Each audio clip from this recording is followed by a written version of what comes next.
स्तोत्रसंहिता 39. आयुष्याची क्षणभंगुरता.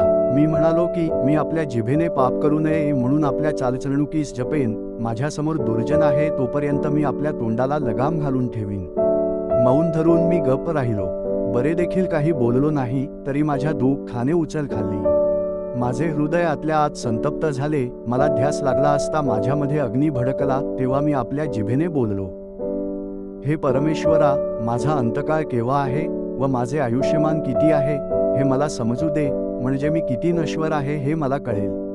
पहा, तू माझे दिवस वीतभर केले आहेत. माझ्या आयुष्याचा काळ तुझ्यापुढे काही नाही. एखादा मनुष्य कितीही खंबीर असला तरी तो श्वासरूपच होय, हे खास.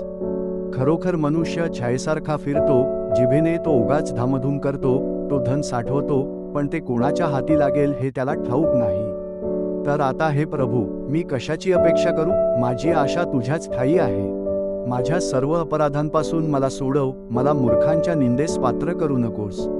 मी मौन धरले आहे. आपले तोंड उघडत नाही, कारण हे तूच केले आहेस. तुझा प्रहार माझ्यावरून दूर कर. तुझ्या हाताच्या तडाख्याने माझा क्षय होत आहे.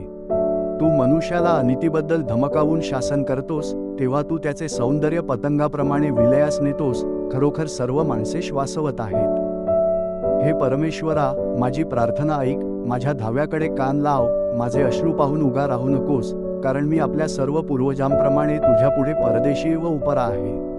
मी येथून जाऊन नाहीसा होण्यापूर्वी आनंदित व्हावे म्हणून माझ्यावर असलेली तुझी क्रोधदृष्टी काढ.